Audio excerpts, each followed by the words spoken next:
Nous accueillons donc Anja Johansson, maîtresse de conférences en droit privé, spécialité droit du travail, pour une intervention d'1 heure portant sur la proposition de code du travail dont elle est une des co-rédactrices au sein du groupe de recherche pour un autre code du travail. Je crois que sa pratique et que sa connaissance fine du droit et du monde du travail privé vont nous aider à comprendre, au-delà des discours d'allure technique que l'on peut entendre à la radio, à comprendre les relations de travail qu'organisent les réglementations édictées ces dernières années, avec en toile de fond les transformations des relations sociales, familiales et politiques qu'elles ne peuvent manquer de produire. Nous disposerons ensuite d'1 heure à 1 heure et quart d'échanges libres. Et voilà, donc bonne conférence à tous et Anja, je te laisse te présenter. Je tiens à remercier très chaleureusement Virginie Anquetin donc, pour m'avoir invitée à venir à Montpellier. Moi, je viens de Strasbourg, l'Alsace, dans le nord-est de la France. C'est un plaisir de venir dans le sud. Et c'est une autre ambiance. Donc, je tiens à vous remercier pour votre invitation, donc Virginie. Je tiens aussi à remercier Pierre Buisson, qui est de l'UFR4, donc, si j'ai bien compris, et Julien Marie, qui a déjà été mentionné, de la MSH Sud. J'ai appris des choses. Voilà. Alors, je vais effectivement me présenter brièvement. Je m'appelle donc Anja Johansson. Je suis juriste, maître de conférence en droit privé, comme on dit, avec une spécialité en droit du travail. J'enseigne le droit du travail depuis plus de 15 ans, donc c'est une matière que je connais bien, que j'aime bien normalement. Et je suis affectée à quelque chose qui est un peu particulier à l'intérieur de l'université. C'est une composante qui s'appelle l'Institut du travail. C'est un institut qui existe, il y a une dizaine d'instituts en France, mais l'Institut du travail de Strasbourg, c'est le premier, il a été créé en 1955. Notre vocation, donc à l'intérieur, c'est une composante de l'Université de Strasbourg, notre vocation, c'est d'assurer la formation économique et juridique de responsables syndicaux. Pas de toutes, bien évidemment, mais nous travaillons avec les confédérations syndicales à Paris qui nous envoient des stagiaires, ce sont des stagiaires de la formation professionnelle, c'est-à-dire des personnes qui sont déjà dans la vie active et qui sont engagées dans le syndicalisme, pour venir à Strasbourg se former, donc sur le plan juridique et économique ou économique, durant des sessions de 5 jours. Donc on loge à l'Institut, c'est une formation continue sur des thématiques définies par l'organisation syndicale concernée. Il s'agit de stagiaires qui viennent de toute la France et qui viennent aussi de tous les métiers, toutes les branches d'activité. C'est de l'interprofessionnel, donc c'est extrêmement riche. Pour les enseignants aussi, il y a un échange, il y a un enseignement universitaire vis-à-vis de ces syndicalistes, mais avec un accent sur la pratique et aussi beaucoup sur l'échange. On apprend beaucoup à l'Institut du travail. On forme également des conseillers prud'hommes, qui sont donc des juges dans les relations employeurs-salariés en première instance. Sinon, personnellement, j'ai donc mon service principal à l'Institut du travail, mais j'interviens également à la fac de droit, à la faculté de droit de Strasbourg, dans le master 2 de droit social interne, européen et international, où je forme donc des étudiants classiques en formation initiale. Je suis plus particulièrement spécialiste en droit du temps de travail, droit de la négociation collective. Je fais aussi beaucoup de droit du licenciement, notamment le licenciement pour motif personnel. Mais de manière générale, j'interviens sur quasiment tout le droit du travail, mais c'est juste que pour vous donner une idée où je travaille un peu plus de manière professionnelle. Droit du travail français, mais aussi européen, pour élargir un petit peu. Alors, avant de présenter notre ouvrage, notre petit ouvrage, j'aimerais faire quelques remarques générales en matière de droit du travail qui sont importantes d'avoir en tête pour comprendre un peu les enjeux et les choix qu'on a faits et ce qui se passe par rapport à l'actualité. D'abord au niveau individuel et après je verrai aussi au niveau collectif, de manière donc assez succincte, mais quand même il faut passer par là. parce qu'il me semble que c'est nécessaire de se remémorer quelle est la raison principale, la raison première, pourquoi une personne cherche à obtenir un contrat de travail. Tout bêtement, c'est parce qu'il a besoin d'un salaire pour gagner sa vie. Et c'est important de s'en souvenir et de voir ce qui caractérise la relation de travail salarié, c'est la subordination. Le salarié se trouve dans une situation de subordination vis-à-vis de son employeur. Donc, il s'agit d'une relation déséquilibrée. Tout comme, vous avez le consommateur qui se trouve dans une situation un peu déséquilibrée par rapport au commerçant qui connaît les choses, on peut se faire vendre un certain nombre de choses si on ne fait pas attention. Et le locataire face au bailleur, etc. Il y a un certain nombre de droits protecteur, justement, parce qu'il y a un déséquilibre. Et justement, la fonction première du droit du travail, en raison de ce déséquilibre, c'est justement de rééquilibrer quelque peu cette relation et donc de protéger le salarié qui se trouve en situation de faiblesse vis-à-vis de l'employeur, parce que le salarié, il travaille, il a besoin de son travail pour vivre. Ça, c'est au niveau individuel et c'est important de le garder en tête ensuite par rapport à ce qui se passe actuellement. Au niveau collectif, on peut se poser la question de savoir si on retrouve ce déséquilibre, parce que vous savez peut-être, on peut négocier, je pense plus particulièrement à la négociation collective, on peut négocier au niveau interprofessionnel, branche, professionnel, groupe, entreprise, établissement, mais le plus on peut se demander le déséquilibre, est-ce qu'il existe comme dans la relation individuelle? Et la réponse est oui. Et parce que tout simplement à tous ces niveaux que je viens de mentionner, les organisations professionnelles d'employeurs ou les employeurs individuellement disposent de plus de moyens humains, financiers, en termes de formation, d'information, que le côté salarié. Donc c'est une réalité, on ne peut pas la nier. Au niveau de l'entreprise s'ajoute un autre paramètre qui est important aussi, c'est la question de l'emploi. Et donc au niveau de l'entreprise, peut s'effectuer, je ne dis pas que c'est toujours, mais il y a le risque ce qu'on appelle chantage à l'emploi, qu'on peut faire passer un certain nombre de mesures, parce que sinon, vous allez voir, on va devoir les délocaliser, on devra supprimer des emplois, etc. Donc, dans les relations collectives déséquilibrées, le déséquilibre le plus important se trouve au niveau de l'entreprise, la négociation d'entreprise. Et justement, si on regarde notamment, rien que pour la période la plus récente, la loi travail du 8 août de 2016, donc de l'été dernier, et les ordonnances du 22 septembre de cette année qui viennent de sortir, justement, tous ces textes, ils vont plutôt dans le sens d'un affaiblissement des protections des salariés et donc d'un agrandissement du déséquilibre, ce qui remet en cause le sens même du droit du travail, la fonction même du droit du travail. Et là, je voudrais juste donner quelques exemples pour concrétiser par rapport à ce que je dis auparavant.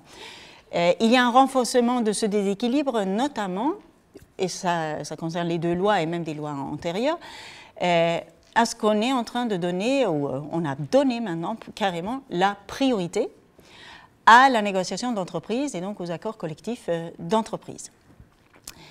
Auparavant, ça a toujours existé à différents niveaux. Déjà, il y a une loi de 2004 qui a déjà institué entre accords collectifs pas une priorité, mais elle a renforcé la négociation collective d'entreprise. Mais en 2004, depuis 2004 et jusqu'à maintenant, il y avait une possibilité pour les branches d'interdire la dérogation moins favorable et donc d'égaliser quelque part au niveau des branches. Aujourd'hui, avec la loi de travail en matière de temps de travail, avec les ordonnances qui concernent toutes les matières, sauf une série limitativement énumérée de matières. Pour tout le reste, c'est la priorité à l'accord d'entreprise sans aucune possibilité pour la branche d'égaliser. Elle a perdu complètement cette fonction-là pour la majorité des matières. Ce qui fait que le déséquilibre est renforcé Et il faut dire que même ce qui peut se passer, c'est que puisque chaque entreprise peut, par l'accord collectif, prévoir son régime juridique, les entreprises qui souhaitent tirer vers le bas, comme on peut dire, les coûts salariaux, flexibiliser, jouer sur les conditions de travail, peuvent le faire, avec la priorité, sans possibilité pour la branche donc, de faire barrage. Et même toutes les entreprises qui ne souhaitent pas particulièrement aller plus loin, à terme, au fur et à mesure, dans une branche où il y a des entreprises qui se mettent à adopter ce genre de mesures, à la fin, même les entreprises qui ne souhaitent pas, pour ne pas couler, vont devoir le faire également. On le voit déjà en matière de travail du dimanche, etc. Parce que là, s'il y a les concurrents qui le font, même les entrepreneurs de bonne volonté ou les entreprises de bonne volonté vont être obligés d'aller. Donc on va vers un dumping social, un système de dumping social à l'intérieur de la France entre entreprises.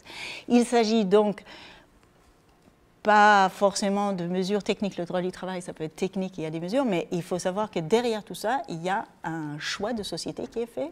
Il y a un changement vraiment très, très fort actuellement avec la loi travail et avec les ordonnances de cette année, où on change de paradigme, on change de philosophie, tout simplement. Et c'est une question de savoir, est-ce qu'on veut cette société-là ou est-ce qu'on ne la veut pas? Ça c'est un premier renforcement du déséquilibre. J'aimerais donner deux autres exemples pour répondre aussi par rapport aux ordonnances qui permettent de renforcer le pouvoir de l'employeur vis-à-vis des salariés. D'une part, il y a la possibilité de passer par un référendum. Donc vous savez, il y a des accords collectifs qui sont conclus avec l'interlocuteur syndical. Classiquement. Il y a eu d'autres possibilités lorsqu'il n'y en a pas un délégué syndical on peut recourir à d'autres modes avec des délégués du personnel, etc. Mais ici, ce qui est prévu, c'est que lorsqu'un accord collectif ne peut pas être obtenu par la voie normale, disons, parce que les syndicats s'opposent, un certain nombre de syndicats ne veulent pas, l'employeur a la possibilité de contourner ce refus syndical et proposer un référendum aux salariés qui vont donc pouvoir valider un texte non accepté par les organisations syndicales. Ceci toujours avec le risque de chantage à l'emploi, le risque aussi que les salariés n'ont pas les connaissances, n'ont pas le recul, n'ont pas l'expérience qu'apportent des organisations syndicales. Donc ça c'est le premier volet de référendum. Il y a une autre possibilité de référendum, c'est carrément où il n'y a pas d'organisation syndicale du tout et où l'employeur peut proposer un texte unilatéral, mais aux salariés qui peuvent donc valider, ce qui en quelque sorte transforme sa décision unilatérale en accord collectif avec toute la force de l'accord collectif qui est une force impérative et qui s'impose au contrat de travail, même plus favorable. Donc, soit on contourne le refus d'organisation syndicale majoritaire, soit carrément on valide, on déguise une décision unilatérale en accord collectif pour avoir la force de l'accord collectif. Ce qui renforce donc le pouvoir de l'employeur puisque c'est lui qui a les clés pour l'accord d'entreprise en l'absence d'organisation syndicale. Dernier exemple qui est médiatiquement aussi connu, c'est les barèmes d'indemnisation devant le Conseil de prud'homme si on va contester son licenciement, si on a un licenciement qui est injustifié. Auparavant, il y avait un plancher constitué par au moins 6 mois de salaire en cas de licenciement injustifié. Je ne parle pas des licenciements justifiés, mais lorsque l'employeur a licencié un salarié en violation de la loi. On parle bien de ça. Donc, minimum de 6 mois de salaire. Aujourd'hui, si vous avez un salarié de 2 ans d'ancienneté, le minimum est de 3 mois. On a divisé par 2 le minimum en question. Même avec une ancienneté de 4 ans, le minimum reste toujours et encore 3 mois. Avec un maximum de 5 mois, certes. Mais alors, on peut se poser la question de savoir quel salarié ira réclamer devant le Conseil de prud'homme lorsqu'il a été licencié de manière injustifiée, alors qu'il ne peut obtenir que 3 mois de salaire, dans les meilleurs des cas, 5 mois de salaire. Est-ce que ça vaut le coup? Déjà, la procédure a un coût, les frais d'avocat, etc., ou défenseur syndical. C'est encore accentué dans les petites entreprises, parce que dans les petites entreprises de moins de 11 salariés, on prévoit, par exemple, pour les 2 mois d'ancienneté, un demi-mois de salaire. Un demi-mois de salaire. Et alors, ce qui veut dire concrètement que dans les petites entreprises, où donc jusqu'à 5 ans d'ancienneté, c'est en dessous là où c'est vraiment, on est allé vers le bas, dans les petites entreprises, concrètement, l'employeur pourra licencier de manière injustifiée, en violation de la loi, avec des risques très faibles pour lui qu'il y ait quelqu'un qui aille contester en justice.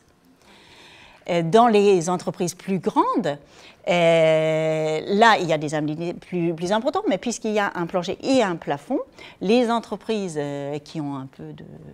Ils peuvent prévoir, peuvent provisionner, ça se fait déjà, mais de provisionner le coût des licenciements effectués en violation de la loi. Donc, c'est quelque part le prix, le barème institue un prix de la violation de la loi, ce qui est juridiquement quand même choquant.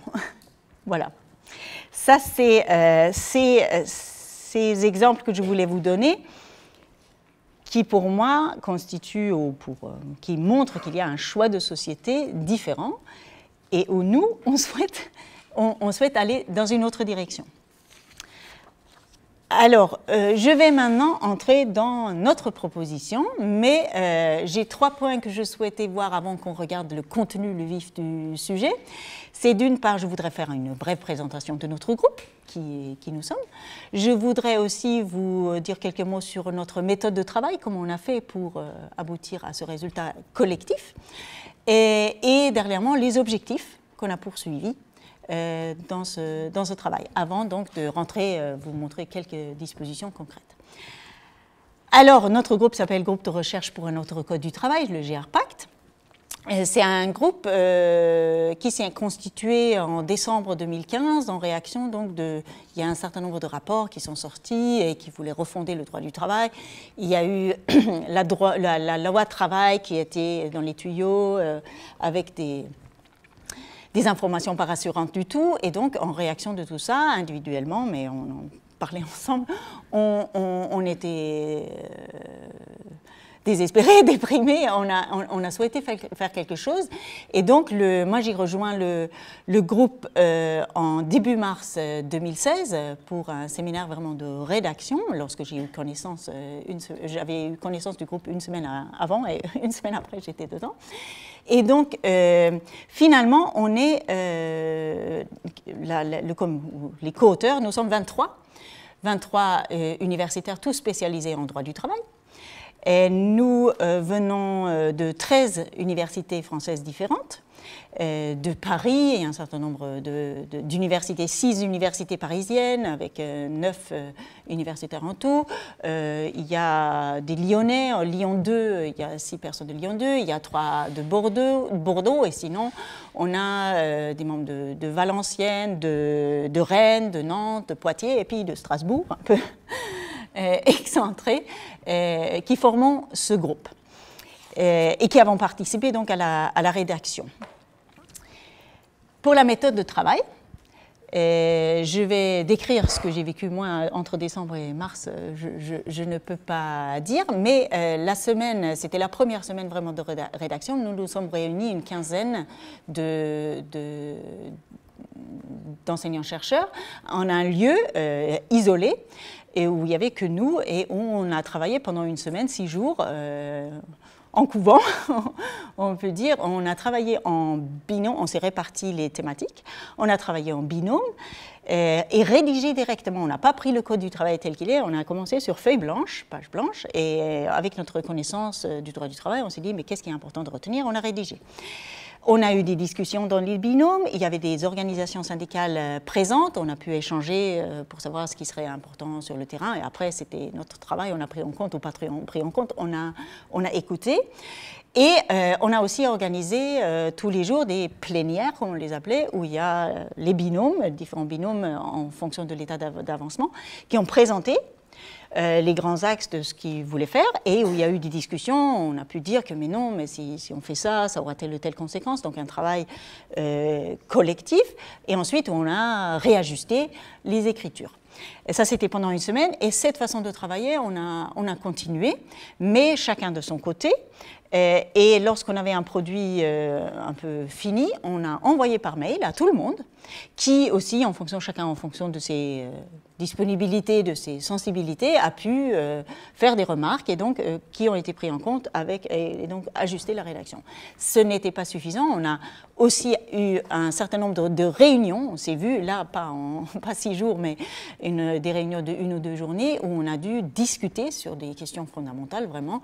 On a aussi tranché, il y a eu des discussions, on n'était pas forcément tous d'accord, et on a dû voter. Mais avant cela aussi, on a fait appel, on a consulté d'autres enseignants-chercheurs qui n'étaient pas forcément dans le comité de rédaction, mais pour élargir, pour avoir plus d'idées, on a consulté les organisations syndicales c'est la CGT, CFDT, FO, CFTC, CFE-CGC et Solidaire. Ont été consultés et ont pu donner leurs impressions, donner leur opinion sur ou ce qui leur tenait à cœur, etc. Donc il y a une grande diversité d'opinions quand même, mais on n'aurait pas pu travailler ensemble pendant toute une année comme ça s'il n'y avait pas eu certaines idées qu'on partageait, et donc il y a des idées fondamentales qu'on a partagées, et notamment, c'est celle que je mets en avant, c'est que la loi doit jouer pleinement son rôle. Nous ne sommes pas pour, on a fait un code du travail plus simple peut-être que les autres, mais nous ne sommes pas pour une simplification telle qu'elle a pu être proposée. Je ne sais pas si vous avez connaissance, juste une dizaine ou une centaine d'articles, ça devait vraiment être réduit à peau de chagrin. Ça, c'est trop peu pour nous, et la loi doit jouer pleinement son rôle. Nous ne sommes pas non plus pour la délégation d'une grosse partie de la réglementation en droit du travail à la négociation collective, et donc notamment à l'accord d'entreprise, ce que vous aurez déjà compris. Mais nous estimons que le droit du travail salarié, c'est un sujet grave, important. Il faut absolument avoir un socle ou une protection égale pour tous les salariés à un certain niveau. Et là, on était tous d'accord là-dessus, un socle légal pour tous les salariés, pour qu'il n'y ait pas justement ce dumping social dont on vient de parler. Donc nous, notre choix de société, c'est la liberté, l'égalité aussi, égalité, et donc quelque part ce qui permettra la fraternité pour recadrer quand même, je tiens à la France, il ne faut pas sacrifier ces valeurs-là. Voilà, ça c'est pour la méthode de travail, et un peu une transition vers les objectifs. Nos objectifs, nous avions en gros 4 objectifs. Premier objectif dans notre rédaction de ce Code du travail, cette proposition de Code du travail, c'était de montrer qu'il est possible de construire, de rédiger un Code du travail qui soit protecteur des salariés. Protecteur parce que pour nous, c'est essentiel pour la cohésion sociale dans le pays. On revient à la raison d'être du droit du travail, c'est de rééquilibrer les relations déséquilibrées, intrinsèquement déséquilibrées entre employeurs et salariés, et aussi au niveau de la négociation collective. Ces protections pour nous sont essentielles pour éviter que les inégalités se creusent, pour éviter que en entreprise, le pouvoir de l'employeur n'aille pas vers du despotisme, pour aussi s'assurer que la santé et même la vie des salariés ne soient pas menacées.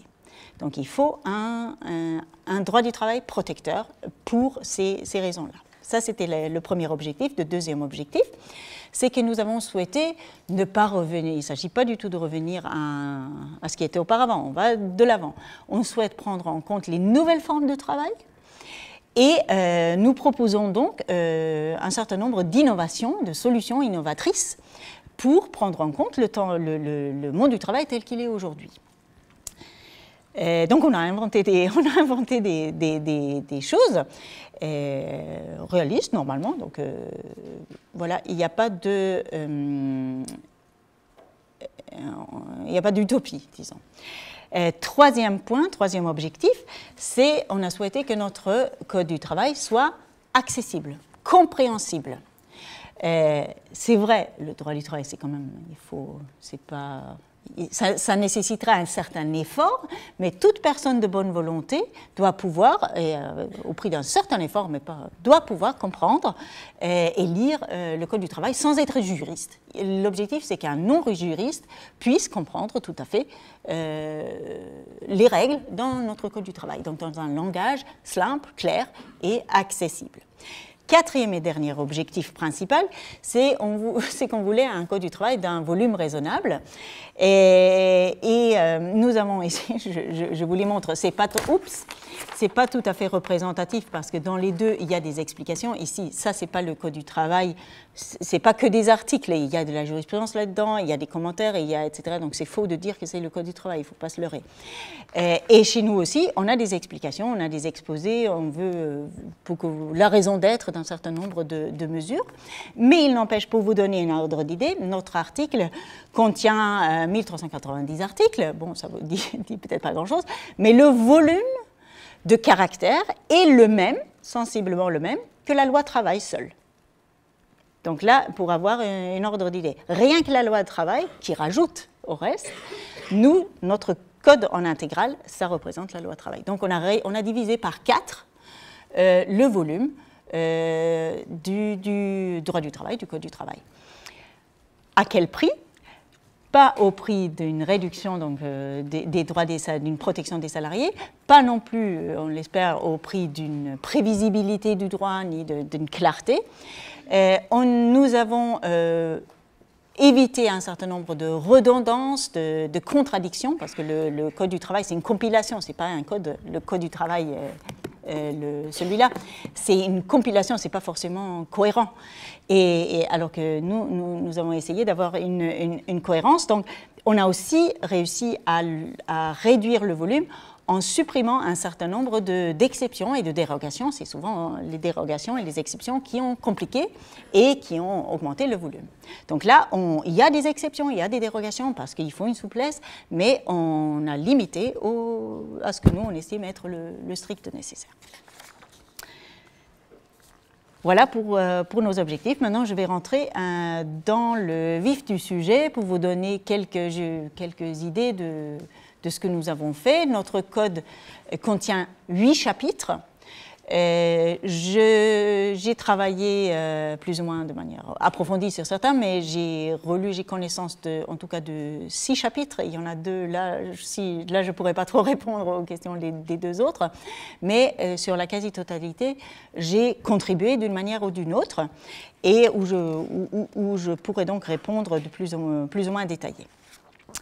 Je souhaitais voir avec vous 4 points. 4 questions, et ensuite, bien évidemment, s'il y a des questions, on peut élargir. Il y a beaucoup à voir, mais là, j'ai un temps limité aussi, et donc on ne va pas exagérer. Mais des questions qui me paraissent importantes. Premier point, c'est concernant le contrat de travail lui-même, et la question cruciale de la définition de ce que c'est un contrat de travail. Ça peut paraître théorique, juridique, voilà, les définitions, on définit pour le plaisir de définir. Non, ça a toujours une fonction. Et ici, la définition du contrat de travail est importante parce que, en le définissant, on définit le champ d'application du droit du travail. Ce qui sera défini considéré comme un contrat de travail sera soumis au droit du travail tel qu'on le conçoit. Donc c'est pareil aujourd'hui. Ce sont les contrats de travail qui sont soumis au droit du travail. Donc c'est une question importante. Et pour nous, donc, quels doivent être les bénéficiaires du Code du travail? Les mêmes qu'aujourd'hui, mais en outre, nous avons souhaité prendre en compte les nouvelles formes du travail. Justement, aujourd'hui, on divise l'entreprise, on va jusqu'à l'atomisation, l'individualisation des salariés, parce qu'il y a les autres entrepreneurs, il y a les travailleurs ubérisés, comme on dit, Uber, etc., on parle d'ubérisés. Il y a les plateformes informatiques, il y a le télétravail, il y a plein de nouvelles formes, des mini-jobs, etc., qui aujourd'hui sont hors champ du droit du travail. Et donc, ce qui caractérise ces travailleurs, c'est souvent le fait qu'ils font des horaires à rallonge, qu'ils ont une très faible rémunération, qu'ils sont isolés, c'est souvent très difficile pour ces travailleurs de s'organiser, par exemple, en syndicat, et donc donc ils sont en situation de faiblesse, de fragilité. Mais ils ne bénéficient pas aujourd'hui de la protection du droit du travail. Donc nous avons souhaité prendre en compte cette réalité, on ne va pas l'interdire, on ne va pas interdire ces formes nouvelles de droit du travail, mais on élargit la notion de contrat de travail pour inclure non seulement le lien de subordination, mais pour l'élargir à la dépendance économique. Et donc, du coup, tous ces salariés qui sont autonomes, souvent il s'agit d'une autonomie, et donc leur autonomie, c'est la raison pour laquelle ils ne sont pas considérés aujourd'hui comme salariés, parce que si on est autonome, on ne se trouve pas dans un lien de subordination. Mais nous, on souhaite les prendre en compte en intégrant dans la définition de contrat de travail aussi la dépendance. Du coup, ils ne sont pas en subordination, mais ils sont en situation de faiblesse parce qu'ils sont dépendants, et donc on les intègre. Avec la précision que cette autonomie, on la respecte. Souvent, les salariés tiennent à leur autonomie. Donc, il ne s'agit pas de la supprimer. Donc, on soumet ces salariés, on les fait bénéficier du droit du travail, mais avec, sur certains points, des aménagements pour préserver leur autonomie. Notamment, par exemple, on réduit le pouvoir disciplinaire de l'employeur. Il n'a pas d'emprise parce qu'ils sont autonomes. En matière de temps de travail, on permet plus de souplesse, parce que justement, souvent, ils s'organisent, mais il y a la protection du salaire minimum, ou de tout le reste, mais je donne juste des exemples. Ils ont droit à leur salaire minimum, à la limitation de leurs horaires, la préservation de leur santé, de leur sécurité. C'est juste des exemples, parce qu'on leur applique tout le droit du travail, mais on aménage juste sur certains points. Ce qui, pour nous, est important pour prendre en compte la réalité d'aujourd'hui. Après donc, ce premier point qui concerne le champ d'application du droit du travail élargi, avec une protection donc élargie, je souhaite parler du deuxième point qui concerne la rupture du contrat de travail et qui contient à l'intérieur plusieurs problématiques. Donc ce point, il est un peu plus conséquent, mais c'est fondamental et c'est très important dans les relations de travail et aussi par rapport aux ordonnances maintenant et ce qui se profile. Voilà.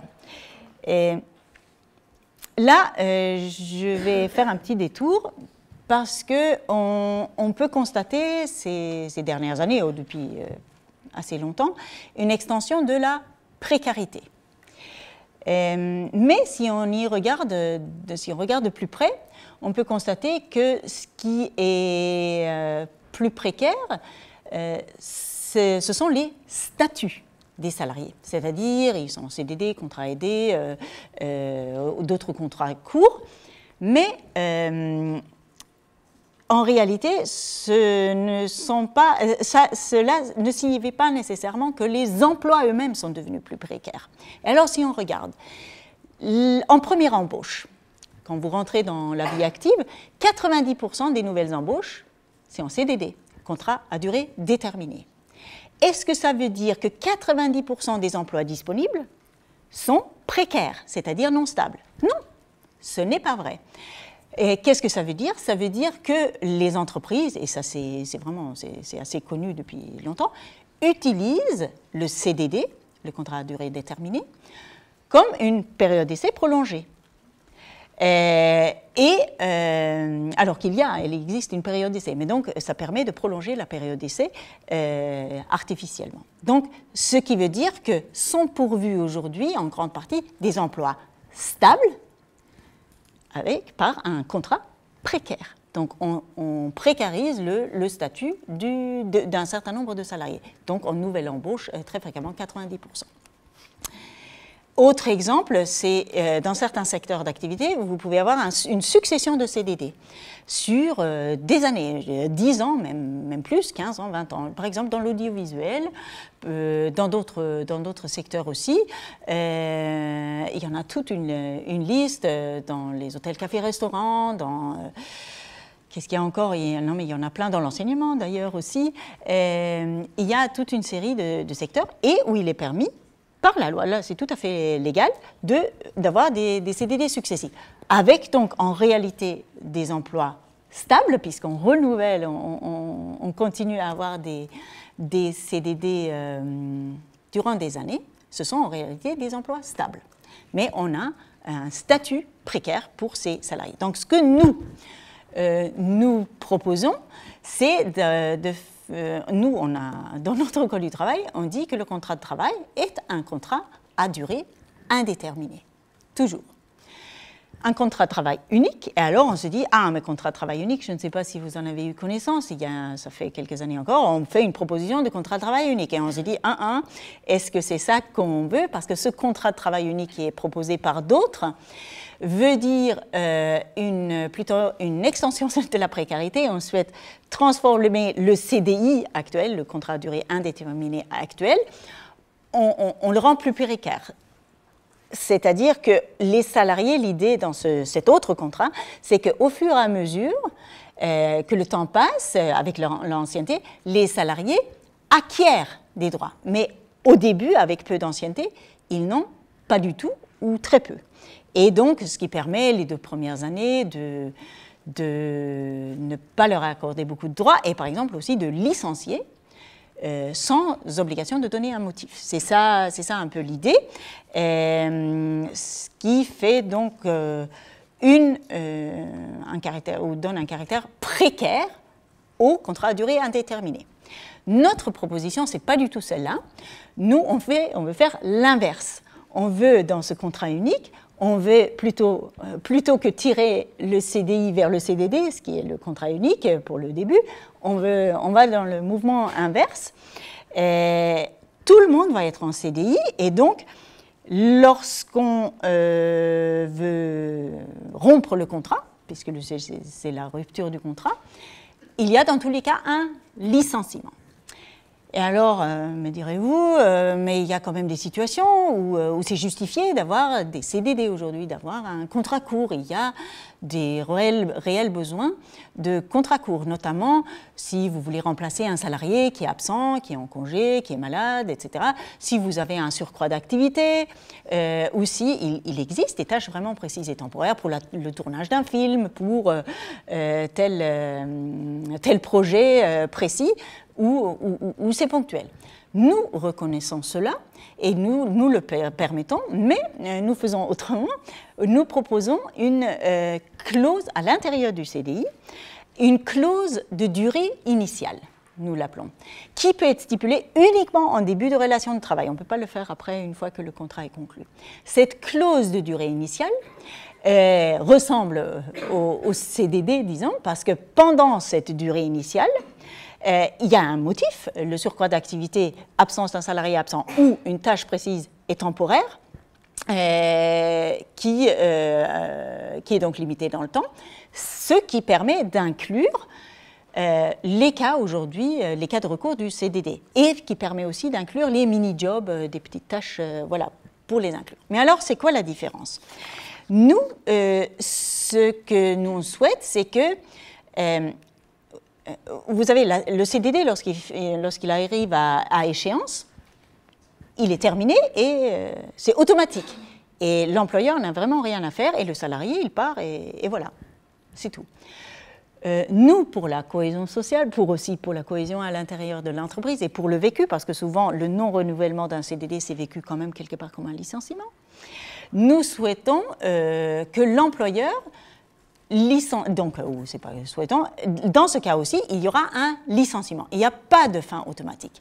On passe par le licenciement. Ce n'est pas une expérience agréable non plus, c'est pas ce que je veux dire, mais il y a un licenciement avec un certain nombre de garanties. C'est-à-dire, d'une part, il faut une cause réelle et sérieuse. Aujourd'hui, c'est une exigence.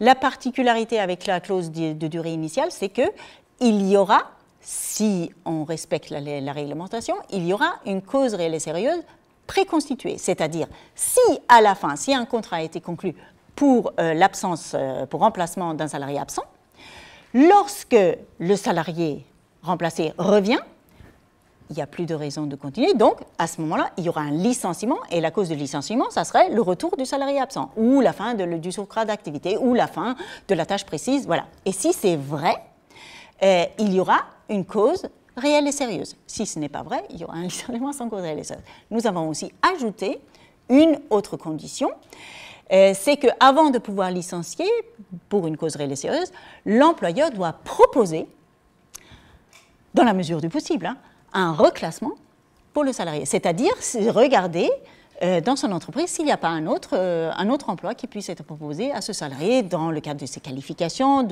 Voilà. Et parfois, bien évidemment, il n'y aura pas, si c'est une petite entreprise, il n'y aura pas de possibilité. Donc, pas de problème. Il ne s'agit pas de demander l'impossible, mais au moins, avant de se séparer d'un salarié qui a souvent donné satisfaction par ailleurs, d'envisager d'autres possibilités. Et le licenciement sera justifié si donc il y aura le retour, si la condition s'est réalisée avec le retour de l'absence, la fin du surcroît d'activité et la fin de la tâche, et si l'employeur a essayé de proposer un reclassement. Après, il y a un licenciement avec une cause réelle et sérieuse. Donc, c'est tout à fait possible de finir. Ça, c'est la première garantie, mais il y a aussi la garantie procédurale, parce qu'on a souhaité, puisque c'est un licenciement, la procédure de licenciement va s'appliquer, c'est-à-dire avec vous connaissez sans doute, une convocation du salarié, un entretien préalable et ensuite une notification avec le motif, la raison d'être, pourquoi on veut se séparer de ce salarié, pour que le salarié sache pourquoi il est licencié. Cette exigence-là concerne bien évidemment tous les licenciements, indépendamment de l'existence ou non d'une clause de durée initiale.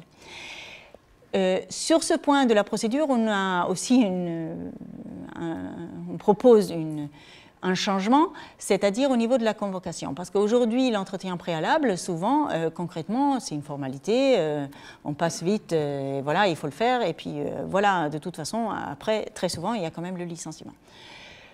Nous souhaitons que cela change en imposant dans la convocation même que l'employeur indique le motif. Pourquoi il envisage le licenciement. Ce qui n'est pas du tout obligatoire aujourd'hui. Ce qui permettra, le salarié sait pourquoi, ce qui permettra au salarié de se préparer sa défense si on lui reproche quelque chose, ou de préparer des arguments, voilà, pour qu'il y ait une réelle discussion, une réelle recherche d'autres solutions durant l'entretien préalable, avec d'ailleurs donc les propositions lors de l'entretien, propositions d'autres postes si possible.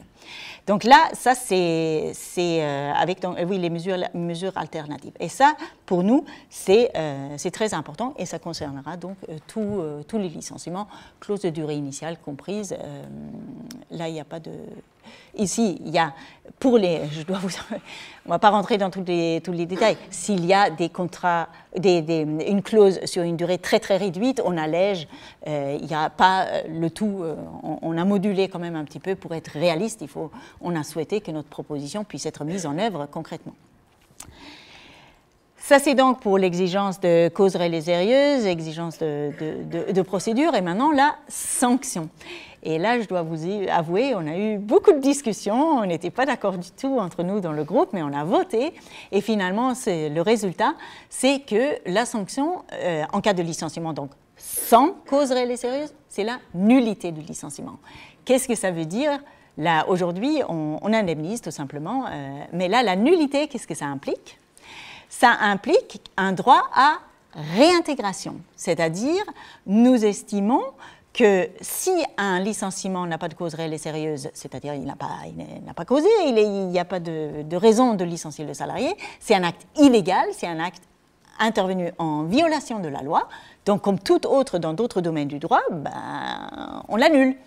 Et donc, la conséquence de la nullité, c'est le rétablissement du salarié dans l'état antérieur, c'est-à-dire la réintégration. Il y aura le choix, et tous les salariés ne souhaitent pas être réintégrés pour diverses raisons. Si le salarié ne souhaite pas être réintégré, il y a une indemnisation. Mais c'est une sanction pensée comme elle est censée être dissuasive. On ne licencie pas à la légère. Et si on licencie, si c'est justifié, il n'y a aucun problème. Si on a une cause réelle et sérieuse, c'est possible de licencier. Aujourd'hui, d'ailleurs, c'est pareil, il n'y a pas de difficulté à licencier en France, contrairement à ce qu'on nous fait croire. Mais j'avoue que la sanction est forte, et donc pour éviter un risque trop élevé aux employeurs, nous avons décidé de rouvrir la voie de ce qu'on appelle la résiliation judiciaire du contrat de travail, c'est-à-dire si un employeur est sûr de son licenciement, et par exemple dans la clause initiale, le salarié est revenu, il a proposé des mesures, donc il n'y a aucun problème. Donc là, il n'y a aucune raison à ce que ce licenciement soit remis en cause. Mais il peut y avoir des cas sur une faute du salaire où l'employeur hésite, et donc il aura peur parce que la nullité, c'est non seulement la réintégration du salarié, mais le temps qui s'est écoulé entre son licenciement et sa réintégration, puisqu'on fait comme si le salarié n'avait jamais été licencié, les salaires sont dus. Donc c'est une sanction très lourde, qui peut être très lourde pour l'employeur. Donc dans les cas où il hésite, il a la possibilité d'aller en justice et faire constater par le juge l'existence ou non d'une cause réelle et sérieuse. Et s'il n'y a pas de cause réelle et sérieuse, justement, il y a le salarié, il est resté dans l'entreprise et et donc il n'y aura pas de sanction pour l'employeur. Donc ça, c'est pour être réaliste et pour qu'il n'y ait pas de blocage. Par ailleurs, mais là je ne m'étends pas, nous on institue un ordre juridictionnel à part en matière de relations de travail, parce qu'aujourd'hui, quand on va pour toutes les questions, parfois on va au conseil de prud'homme, parfois on va au tribunal d'instance, parfois on va au tribunal de grande instance, il y a tout le contentieux devant les juridictions administratives, il y a le tribunal des affaires de sécurité sociale, il y a le tribunal de l'incapacité, il y a une foison, et le salarié, parfois, il ne s'y retrouve pas. Donc nous, pour ces raisons aussi d'accès à la justice et de spécialisation, on va faire un tribunal et tout un ordre, première instance, deuxième instance et cassation, uniquement pour tout ce qui est travail. Donc le salarié aura un guichet unique, et ensuite c'est l'administration de la justice à l'intérieur qui répartira à l'intérieur les spécialités. Donc ça, c'est aussi juste un petit aparté pour l'accès au juge, et donc il facilite pour les salariés et pour les employeurs qui souhaitent saisir la justice. Voilà pour le contrat de travail, champ d'application du droit du travail, et pour la rupture avec la clause de durée initiale. Et donc, on a supprimé, pour que ce soit bien clair, on supprime le CDD. On supprime d'ailleurs aussi le contrat de travail temporaire, qui donne lieu à des abus, et on remplace les contrats de travail temporaires par des centres de gestion, centres d'aide de gestion du personnel. Centre d'aide à la gestion du personnel. Voilà, c'est comme ça. Pour que les entreprises qui souhaitent avoir de l'aide pour le recrutement, la rédaction des contrats de travail, l'édiction des fiches de paye, etc., tout ça, c'est possible de passer par ce centre, mais le salarié, alors que dans le contrat de travail temporaire, il s'agit d'une relation triangulaire, c'est l'entreprise de travail temporaire qui embauche le salarié, et puis le met à disposition de l'entreprise utilisatrice, ce qui complique les choses, et puis il y a un paiement, etc. Il y a plein de possibilités aussi de fraude, etc. Il y a on ne va pas rentrer dans les détails. Ici, il s'agit, comme tous les salariés, le salarié est embauché par l'entreprise utilisatrice, mais le centre d'aide à la gestion du personnel gère donc les questions qui sont trop lourdes pour l'entreprise, et donc du coup, la fonction travail temporaire est scindé en deux quelque part dans notre proposition. je voudrais dire quelques mots aussi sur le droit de la négociation collective. Je vais être plus brève parce que là c'est assez simple, on est radical sur le sujet. On a plusieurs points, mais je ne vais pas tout évoquer, mais je vais me concentrer. Je voudrais dire d'une part, pour la négociation, qui négocie, nous on souhaite que toutes les organisations syndicales, toutes présentes dans l'entreprise par exemple, soient présentes à la table des négociations. Parce que les syndicats, c'est une richesse, donc tout le monde vient pour négocier. Après, pour la signature, c'est-à-dire l'engagement, là, il faut être représentatif. Par ailleurs, si vous avez des questions après, on a refondu aussi la représentativité. Là, c'est trop technique et je pense que ça ne vous parlera pas forcément. Je ne rentre pas dans les détails, mais là aussi, on a modifié. Mais donc, la signature par les organisations syndicales représentatives et avec une exigence qu'on trouve aujourd'hui aussi, mais nous l'avions prévu avant, majoritaire, c'est-à-dire les syndicats qui signent doivent représenter la majorité des salariés dans l'entreprise, ou quel que soit le niveau. Avec, bien évidemment, ou disons, au niveau de l'entreprise, on rétablit le monopole du délégué syndical. La fonction de négociation, ça revient au syndicat et son représentant, notamment l'entreprise, c'est le délégué syndical. On supprime donc toutes les possibilités qui existaient de négocier avec les membres du comité d'entreprise, avec les délégués du personnel, avec un salarié simple mais mandaté juste pour l'occasion. Tout ça, et le référendum, on ne le reprend pas non plus. En revanche, le délégué syndical, aujourd'hui, vous savez, il est présent, on peut désigner un délégué syndical dans les entreprises d'au moins 50 salariés. Nous, on abaisse le seuil, on dit qu'on peut désigner un délégué syndical à partir de 10 salariés. Donc, même les petites entreprises pourront passer par la négociation collective et donc appuie. Mais pour nous, c'est important que ce soit le délégué syndical qui négocie parce qu'il a l'appui de son organisation syndicale avec un regard extérieur, un recul, des moyens, des formations, des informations, alors que les salariés sont trop en prise dans l'entreprise avec des considérations aussi, emploi, etc. Ils ne voient pas forcément les implications à plus long terme. Et ça, d'ailleurs, c'est la fonction reconnue aux organisations syndicales par divers instruments internationaux comme les conventions de l'OIT. Puis, la question la plus importante par rapport aux ordonnances, notamment par rapport déjà à ce que je vous avais dit, la loi de 2004, la loi travail de l'année dernière et maintenant les ordonnances, c'est que nous, on n'est pas pour la priorité pour l'accord d'entreprise. Nous, on rétablit ce qui s'appelle, peut-être vous connaissez, le principe de faveur. C'est-à-dire, à tous les niveaux, dans la relation entre l'accord collectif et la loi, le principe de faveur implique que la loi constitue un socle minimum. L'accord collectif peut uniquement être plus favorable que la loi. Sauf si la loi, sur un certain nombre de points, notamment en temps de travail, parce qu'il faut une certaine souplesse, la loi permet, dans des cas précis, à des conditions précises, de déroger par accord collectif. C'est possible, c'est nécessaire pour organiser le temps de travail, l'organisation du travail. Ça, il n'y a aucun... on ne va pas interdire les souplesses.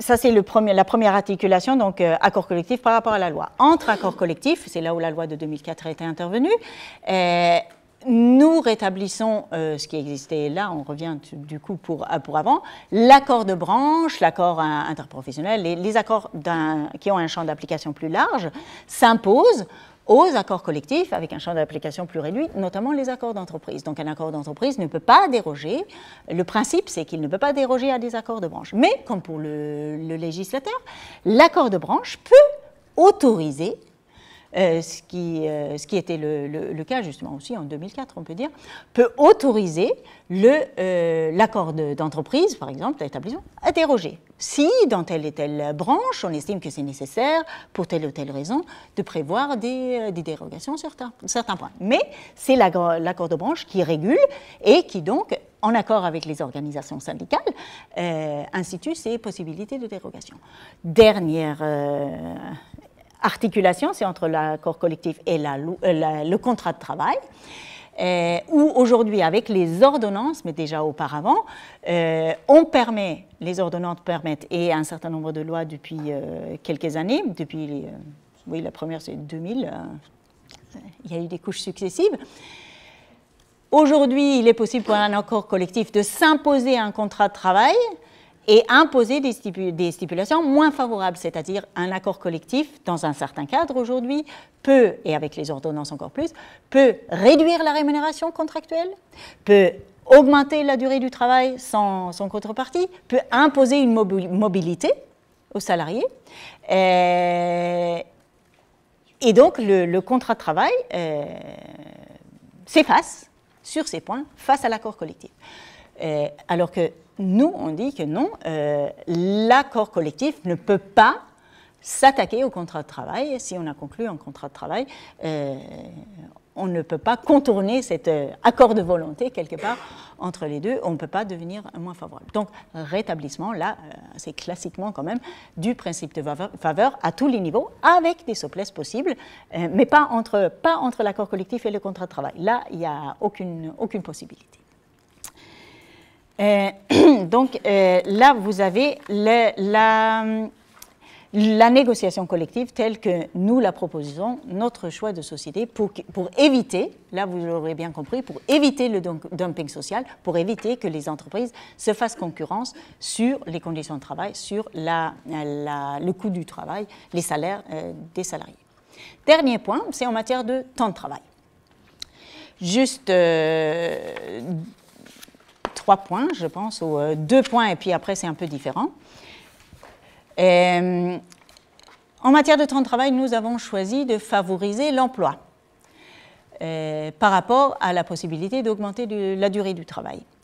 Il est en effet généralement admis que la réduction du temps de travail, de 39 heures à 35 heures avec les lois Aubry, ont permis la création d'emplois. Après, combien est le chiffre, ça c'est une autre affaire, mais tout le monde admet aujourd'hui qu'il y a eu création d'emplois. Donc, nous maintenons une durée normale du travail de 35 heures par semaine, mais sans nier les possibilités de flexibilité. On admet la flexibilité, mais pour nous, la contrepartie de la flexibilité, c'est une réduction du temps de travail. Donc, si on flexibilise, et c'est par palier, si on flexibilise, par exemple, c'est modulé, c'est-à-dire on fait varier la durée du travail sur 4 semaines. À ce moment-là, nous réduisons le seuil, là, les 35 heures. En moyenne, on ne doit pas dépasser 34 heures. Au-delà, il y aura des heures supplémentaires, donc c'est possible, mais le déclenchement des heures supplémentaires se fait donc plus rapidement, ce qui donc est dissuasif pour l'employeur. Mais c'est la contrepartie de la flexibilité, c'est qu'il y a une réduction. Si on flexibilise sur jusqu'à un trimestre, c'est donc là les variations peuvent être plus importantes et peuvent donc se compenser sans donner d'heures supplémentaires sur tout un trimestre. Là, on descend à 33 heures. Si on flexibilise au-delà du trimestre et jusqu'à l'année, nous on fixe l'année, on ne va pas jusqu'à 3 ans comme la loi travail de l'année dernière, c'est l'année. Là, la durée moyenne ne doit pas dépasser 32 heures. Donc vous voyez, c'est pour favoriser l'embauche. Lorsqu'on veut flexibiliser, certes, il faut flexibiliser, mais alors il faut faire en sorte que les variations ne soient pas en moyenne trop élevées, et si on a besoin de plus de mots, on embauche. Ça, c'est cette partie-là. Je pourrais, s'il y a des questions, parler de nos innovations en matière de temps partiel. Là, je ne rentre pas dans le détail, c'est assez technique, mais je suis prête à y répondre, parce que j'aimerais parler d'un deuxième point plutôt.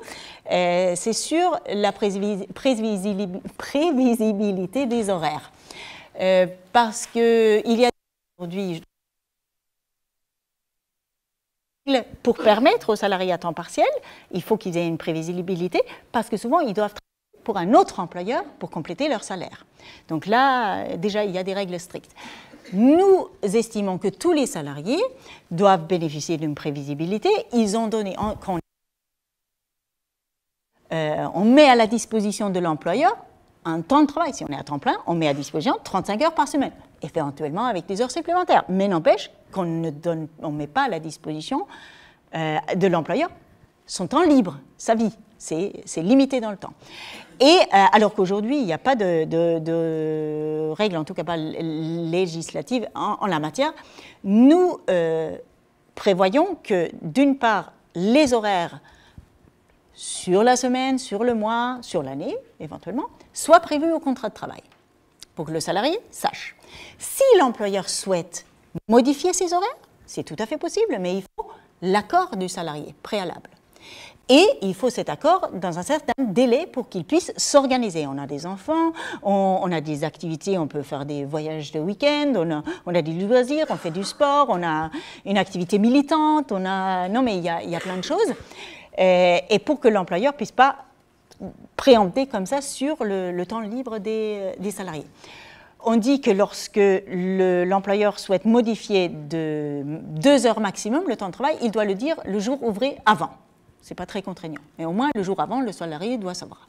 Si l'employeur souhaite modifier de plus de 2 heures, il faut qu'il demande 1 semaine avant. Et s'il veut déplacer, s'il veut faire travailler un salarié un autre jour que normalement, par exemple, il veut le faire travailler un samedi alors que normalement, il ne travaille pas le samedi, il faut qu'il le dise 4 semaines à l'avance. Là, j'avoue, peut-être c'est un peu trop, on aurait dû mettre 2 semaines. Mais bon, voilà, c'est comme ça, après, ça va vite, après, ça fait partie des choses qu'on peut recadrer si on réécrit le droit du travail. Mais voilà notre proposition. Parce que pour nous, justement, on a introduit une notion de temps libre. Aujourd'hui, actuellement, dans le Code du travail, on parle de temps de repos. Ça vient du droit européen pour une question de santé et de sécurité, parce que la directive en la matière, elle est prise sur la base de la protection de la santé et de la sécurité. Donc, temps de repos. Nous voyons ça plus large, justement, que l'employeur, comme je vous avais dit, on ne met pas à disposition toute notre vie à l'employeur, tout notre temps.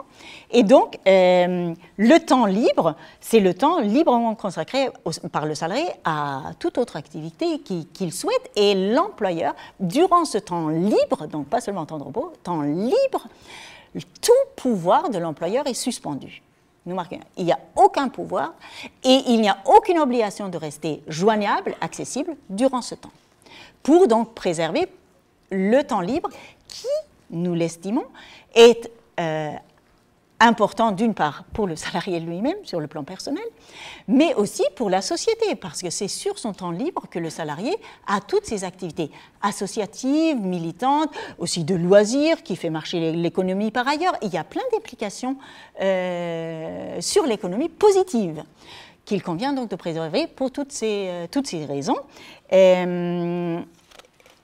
Et où, je vous rappelle, les modifications sont possibles. L'employeur peut demander au salarié de venir, mais donc avec son accord et avec les délais de prévenance que je vous ai exposés. Toute dernière petite mesure que je trouve qui est dans un autre registre, mais qui me paraît importante et qui est radicale. C'est, pour vous donner la raison d'être, c'est qu'on constate aujourd'hui qu'en matière d'égalité hommes-femmes, on est encore très très loin. Il y a toujours et encore des écarts de rémunération importants.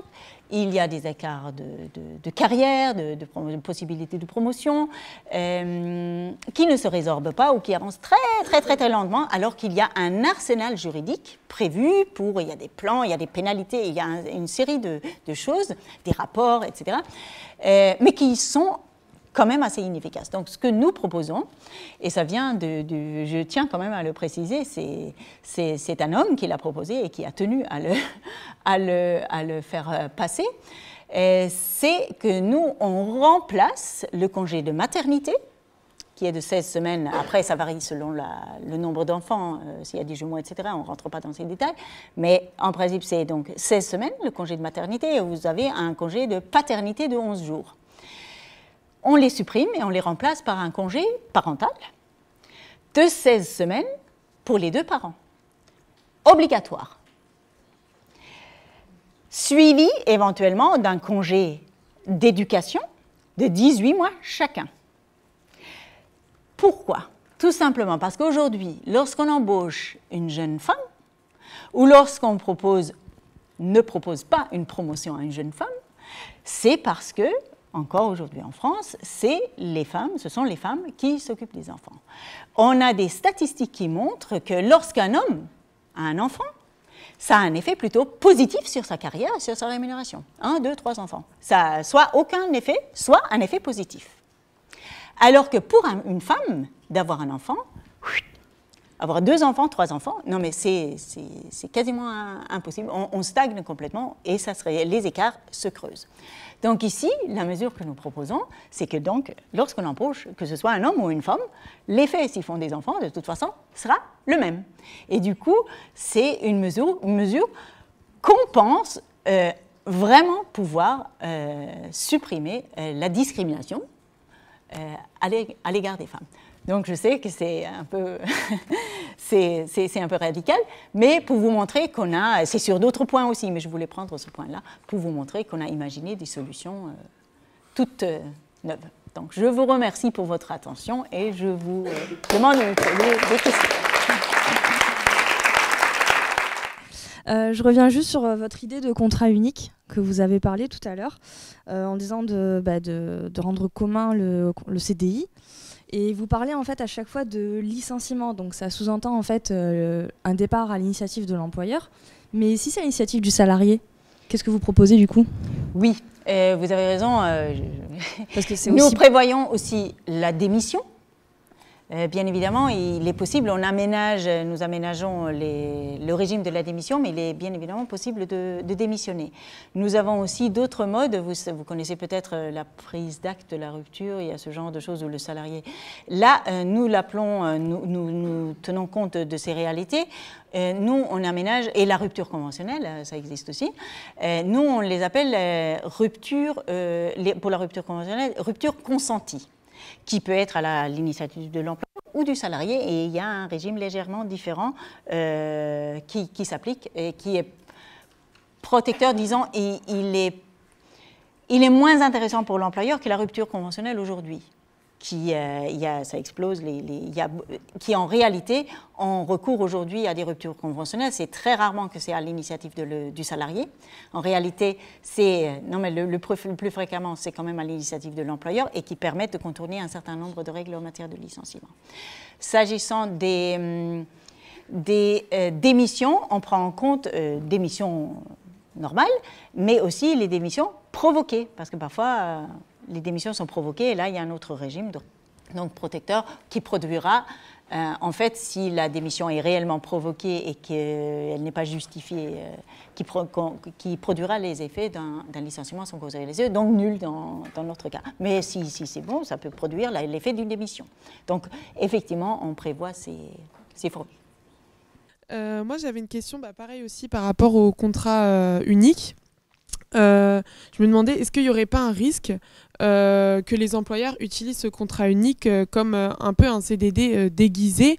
Alors pas dans le cas où c'est un remplacement, là c'est bien clair, mais je me demande quand c'est une tâche, vous avez expliqué que on peut définir des tâches qui se terminent à un moment et du coup le contrat se termine par un licenciement, mais dans le cas où, est-ce que les employeurs ne pourraient pas simuler entre guillemets des tâches qui sont temporaires, qui s'arrêtent à un moment donné, alors qu'au final ça aurait pu être encore la continuité d'un seul et même poste, et voilà, et au final faire d'un licenciement et sans qu'ils puissent, en justifiant que ce soit une tâche qui se termine.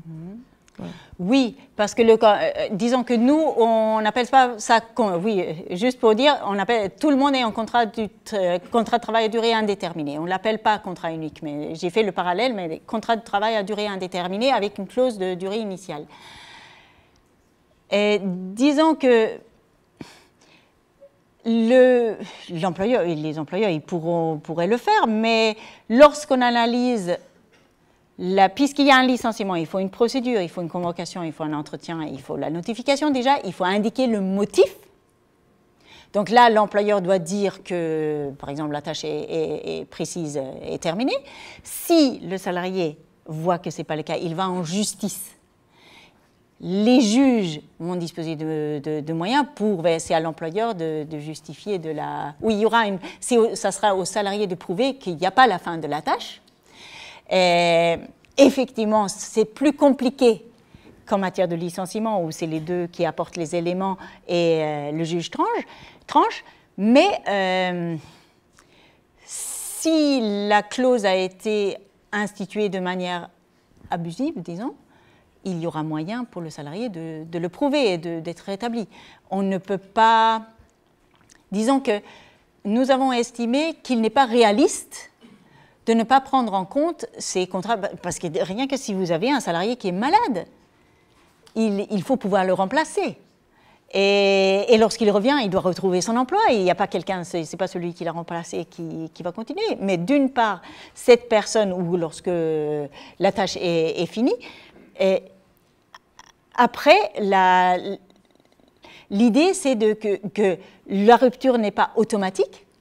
L'employeur doit se justifier, il doit indiquer un motif qui peut être mis en cause devant la justice et vérifié devant la justice. Et je ne sais pas si ça répond à votre question. Ouais, oui, à peu près. Non, mais et les abus, alors, il n'y a pas de société où il n'y a pas d'abus.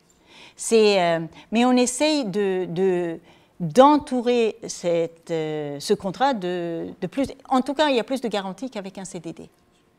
Parce qu'on passe par l'entretien, on passe par l'indication du motif. Et donc, si l'employeur dit que la personne est revenue, le surcroît d'activité n'est pas... Et d'ailleurs, attendez, parce que lorsqu'on utilise cette clause de durée initiale, dans tous les litiges, maintenant, je m'en souviens, dans tous les litiges de recours à des contrats de durée initiale, l'employeur doit fournir au Conseil de prud'homme la quantité, l'utilisation de ces clauses de durée initiale. Et ainsi, dans son jugement, le juge doit en faire état. Pour voir aussi, ça c'est aussi un indicateur pour voir la quantité de contrats à durée initiale, ça peut permettre de voir que peut-être ça, c'est pas... Ici, il y a quelque chose qui va pas. Ce qui répond peut-être un peu plus à votre question. Voilà. Hein? Oui, pardon. Non, je voulais juste savoir plus globalement, est-ce que vous avez réussi à faire que votre code du travail soit pris en compte dans les négociations actuelles, tout ça? Alors... Ce que nous avons fait, notre Code du travail a été publié le 22 mars, avant les présidentielles. Nous avons envoyé notre Code du travail aux présidentiables, sauf à Marine Le Pen et sauf à François Fillon, qu'on a estimé que ce n'était pas la peine. Non, mais on n'a pas de moyens financiers. Et donc là, on ne discute pas avec certains, je le dis franchement, non. Et on a envoyé donc à ces candidats. Ensuite, suite à l'élection, je pense qu'on a renvoyé même au président Macron. On a envoyé la proposition à son cabinet du président. On a envoyé au Premier ministre, au chef de son cabinet, à la ministre du Travail et à 4 ou 5 membres de son cabinet. Nous avons envoyé aussi, mais là on n'a plus vraiment des moyens, j'ai envoyé des mails personnellement, moi je m'en suis chargée, aux parlementaires qui étaient dans la commission des affaires sociales, qui s'occupent plus particulièrement de la question. D'une part avec un mail qui explique notre démarche, qui donne le lien à notre site, et j'avais mis une pièce jointe des extraits de nos propositions, et la proposition de discuter avec nous. À tous, c'était une 50aine de parlementaires, et avec la proposition de leur envoyer un exemplaire papier. Il y en a 2 qui ont répondu, le rapporteur et une vice-présidente, et j'ai tout de suite envoyé les codes. Ensuite, il y a des groupes parlementaires qui ont souhaité recevoir aussi, qui ont été intéressés, des groupes de la France Insoumise, les groupes de la gauche démocratique et républicaine, je pense que ça s'appelle, qui ont souhaité obtenir des exemplaires.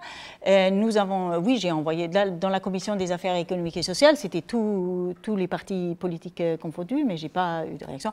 Et je dois avouer que non, il n'y a pas, à part les parlementaires qui ont été intéressés, au niveau gouvernemental, aucun retour. aucun retour. Ensuite, on a les contacts avec les syndicalistes, avec d'autres associations des économistes atterrés, avec, voilà, où il y a du...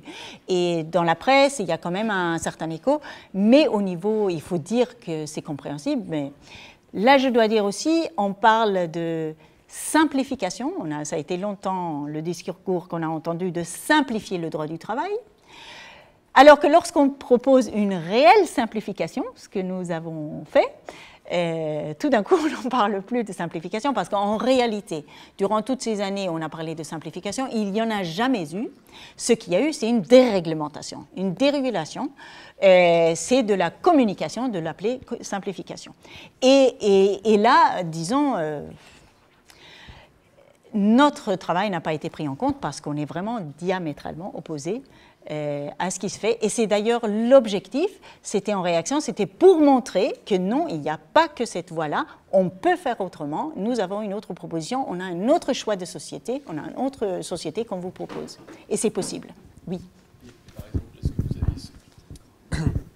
est-ce que vous avez sollicité des radios nationales du type France Inter ou autres pour essayer d'en débattre, justement, de mettre ça sur le tapis et que ce soit pris en compte, relayé? Oui.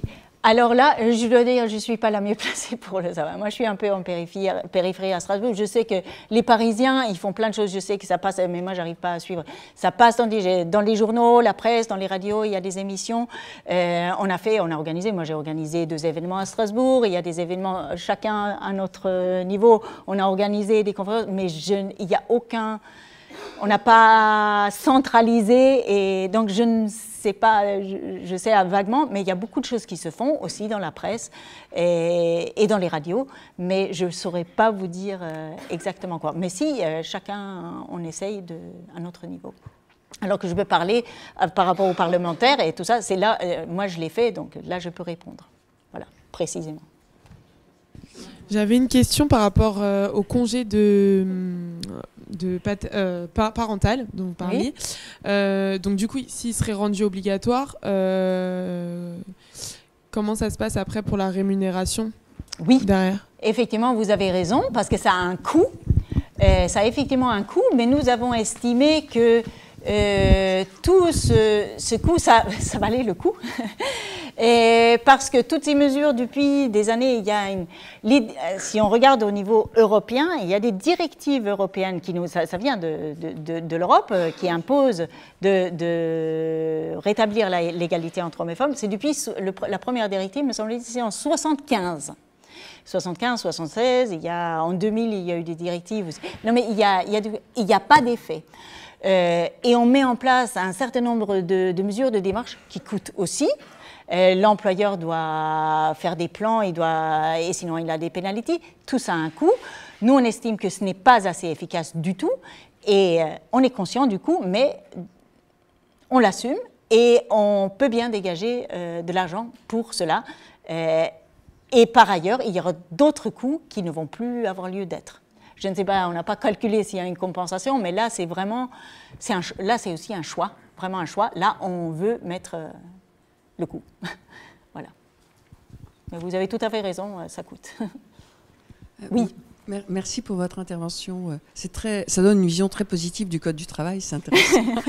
Je suis arrivée en retard, alors du coup, je ne sais pas qui étaient nous, quel était votre groupe de recherche, si vous pouviez me le dire. Oui. Et puis, la vraie question, c'est quel écho au niveau des organisations syndicales de vos propositions? Oui. D'accord. Déjà, je vais rapidement dire, donc nous sommes un groupe de recherche, le GRPAC, c'est le groupe de recherche pour un autre Code du travail.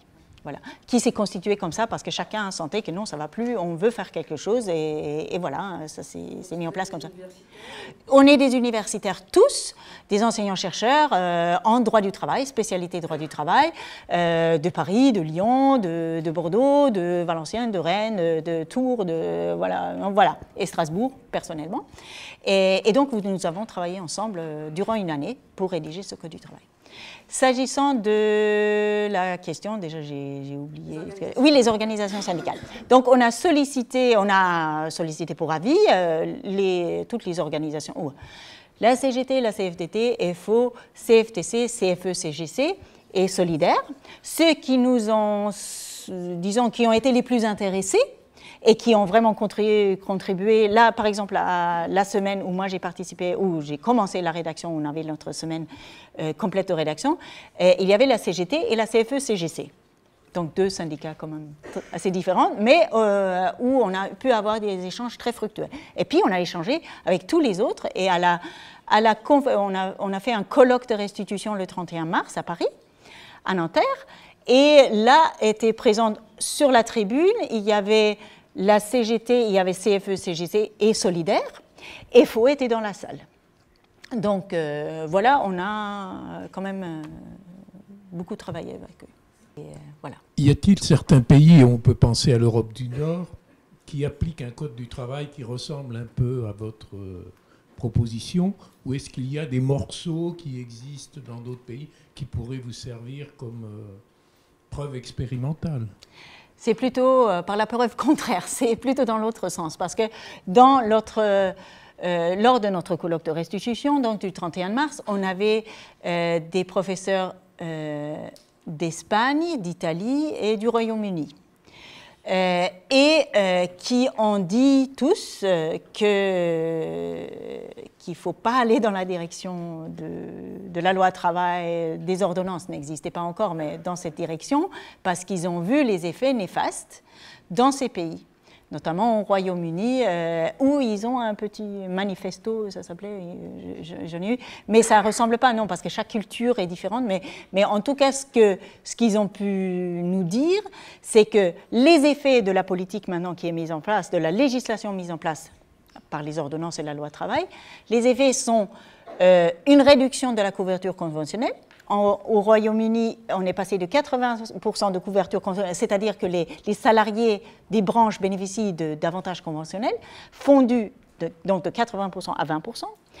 Il y a une augmentation des inégalités et il y a une augmentation de la pauvreté. Et donc, c'est pour ça que je parle de choix de société. Ils nous ont tous dit que non, il ne faut pas aller dans ce sens, il faut changer de cap. Mais après, nous, on a fait ça par rapport à la situation française. On a fait ça, c'est notre inspiration, avec notre connaissance, notre expérience, et adapté à la France. On ne peut pas comparer, vous parlez des pays nordiques, c'est un système complètement différent. Non, on n'a pas... Ça peut peut-être permettre de l'appliquer plus facilement, de le vendre plus facilement. Voilà. Oui, non, là pas... publique. Oui. Oui, effectivement. Mais c'est plutôt par contre, justement, on ne veut pas finir comme la Grèce, on ne veut pas finir comme l'Italie, on ne veut pas finir comme l'Espagne. Ces politiques ont montré leurs effets, pour nous, néfastes. C'est plutôt dans ce sens-là. D'accord. Bonjour. Bonjour. Alors, je ne sais pas si je vais être très claire. Sur votre proposition d'un établissement d'un CDI avec une clause de durée initiale. Éventuellement, ce n'est pas obligatoire. Voilà. Si elle est moindre, je me dis que peut-être elle peut promouvoir l'exercice d'une activité bénévole. Et que du coup, est-ce que c'est... c'est un peu... pour rebondir avec ce qui avait été dit avant, voilà, je me dis moi je suis dans le social par exemple, dans une structure associative, on a besoin à un instant T d'une personne. Vu la procédure qu'il faille faire en faisant un CDI avec une clause, etc., enfin, je me dis, on pourrait se dire, on va prendre un bénévole, qui va remplacer une activité salariée. Est-ce que vous avez quelque chose là-dessus sur votre nouveau code? Je ne sais pas si je suis très claire. Mais voilà. Je pense avoir compris. Voilà. Mais là, je vais vous dire déjà aujourd'hui, lorsque vous embauchez quelqu'un sur un contrat court, aujourd'hui, le droit du travail, c'est beaucoup plus facile dans le droit actuel d'embaucher en CDI. Parce que lorsque vous embauchez en CDD, vous avez une obligation de faire un contrat écrit. Ce que vous n'avez pas pour un CDI. C'est beaucoup plus facile en CDI, c'est beaucoup moins compliqué. Alors qu'un CDD, il faut un contrat écrit obligatoire avec un certain nombre de clauses, avec un cas de recours où vous rentrez dedans, et ensuite avec une obligation de maintenir le CDD. Normalement, ce n'est pas possible de rompre jusqu'au terme, c'est une stabilité de l'emploi. Donc de dire, là, ça sera plutôt plus facile après, avec notre proposition, parce qu'aujourd'hui, c'est beaucoup plus compliqué de faire un CDD. Vous voyez ? Je ne sais pas si j'ai répondu, mais voilà. Alors, merci beaucoup pour cette intervention très enrichissante. Alors, j'aurais pas mal de questions et je vais essayer de me limiter. Pour rebondir sur cette question des CDD, ou du CDI avec cette clause, je me demandais ce qu'il en était dans les secteurs d'activité, dans certains secteurs d'activité, notamment les emplois saisonniers. Est-ce que la complexité du coup de ce recours nécessaire au licenciement ne va pas poser problème dans ces secteurs-là en fait Et là, pour le travail saisonnier, on a une alternative. Disons, d'une part, on peut avoir un CDI avec une clause de durée initiale, ça c'est une possibilité, avec donc la fin de la saison constituera, puisque c'est la fin de la tâche précise, constituera une cause réaliseuse de licenciement. Pas compliqué. Nous avons une autre possibilité, c'est en matière de temps de travail, c'est un contrat de travail intermittent qui existe aujourd'hui, et justement où il y a une alternance entre des périodes travaillées durant la saison et des périodes non travaillées. C'est aujourd'hui, ça existe, et c'est un CDI. Aujourd'hui, c'est un CDI. Et donc, du coup, et on l'aménage, on le fusionne avec un autre dispositif pour simplifier, voilà. Mais donc, là, ça c'est pour éviter peut-être donc les licenciements, etc. On peut plutôt recourir à ce contrat de travail à temps partiel, donc du coup, puisque sur l'année, ça devient un temps partiel, intermittent. Avec donc moins de contraintes, ce qui répond, je pense, à votre question. Merci. Voilà. Je sais pas. Oui. Justement, sur le temps de travail, j'avais aussi des questions à ce propos par rapport à la question de la flexibilité, sur la prévisibilité des horaires. Enfin, vous nous avez dit qu'il y avait une possibilité de... Pardon, je parle pas. Qu'il y avait une possibilité sur la question de la modulation du temps de travail, de rendre ça plus flexible. Alors, j'aurais deux questions. Est-ce qu'il est possible, est-ce que vous prévoyez la possibilité d'augmenter le temps de travail éventuellement Oui, de toute façon, quand j'ai dit qu'il y a, si on flexibilise par exemple sur l'année, 32 heures, mais ça c'est 32 heures en moyenne, et lorsqu'on dépasse cette moyenne, il faut payer des heures supplémentaires. Donc c'est possible de faire plus, c'est juste que en contrepartie, les salariés vont être mieux rémunérés, ou si on ne veut pas effectuer des heures supplémentaires, on embauche, c'est ça l'idée. On embauche, s'il y a de l'activité, ben c'est qu'il faut donner plus d'emplois. Mais c'est tout à fait possible de faire effectuer des heures supplémentaires. Après, on a des durées maximales aussi modulées. Là, je ne vais pas rentrer dans les détails, je n'ai pas tout en tête non plus, mais je peux vérifier. Mais aussi des durées maximales en fonction de si on organise le travail sur 6 jours, sur 5 jours, sur 4 jours. Donc, à chaque fois, il y a des durées maximales du travail qui sont modifiées en fonction donc, de la contrainte pour le salarié. Donc, on prévoit toutes ces flexibilités, mais donc des adaptations pour que le salarié ne soit pas lésé et pour que sa santé aussi soit préservée. Et sur la prévisibilité des horaires, est-ce que vous prévoyez par exemple des exceptions? Je me demandais, en cas d'absence justement d'un salarié, est-ce qu'il peut y avoir des exceptions à ce moment-là? Est-ce que l'employeur peut demander à un autre salarié un remplacement qui serait justifié justement par des situations exceptionnelles telles que l'absence pour maladie ou... Oui, normalement, là, s'il y a, vous vous rappelez, si c'est juste, donc il faudrait faire appel à plusieurs salariés, par exemple, pour 2 heures, puisque si on veut être en dessous des 2 heures, parce que pour le jour avant. Après, là, je n'ai pas en tête, mais normalement, oui, on a toujours prévu pour des situations exceptionnelles, mais il faut que ce soit vraiment exceptionnel. Hein, donc, et bien évidemment, il y a des possibilités. On ne souhaite pas bloquer les entreprises, ça c'est évident. Ça... Si je peux juste poser une dernière question, pardon. Oui. Non, parce que c'est extrêmement intéressant. Oui. J'aurais plein de... juste sur la question de ce congé maternité et paternité. Je me disais, donc s'il y a une période obligatoire pour le père et la mère, qu'est-ce qui se passe si après, pour le congé d'éducation, est-ce que c'est pas plus les femmes quand même qui seront susceptibles de prendre ce congé-là? Est-ce que ça va pas se Peut-être, mais il n'y a que 18 mois pour la femme. Aujourd'hui, on peut aller jusqu'à 3 ans. Nous, on prévoit 18 mois pour l'homme. Ou l'homme, d'ailleurs, il faut dire, on parle de partenaire, c'est homme-femme, on est beaucoup plus large, c'est le couple. Là, on n'est pas sur le couple traditionnel, donc on a des formulations. Mais pour les 2 parents d'enfants naturels ou adoptés. Ça, c'est aussi c'est pareil. Et donc, du coup, les 16 semaines à l'intérieur peuvent être prises en même temps ou successivement, mais durant la même année. Et ensuite, les 18 mois de chacun, si l'un ne les prend pas, ils sont perdus. Donc, alors, il n'y aura que 18 mois. Et on ne fait pas 18 mois d'un coup, on fait par tranche de 6 mois. Et donc, on peut faire 6 mois et puis alterner. On peut combiner comme on veut, mais chacun a 18 mois, 3 fois 6 mois.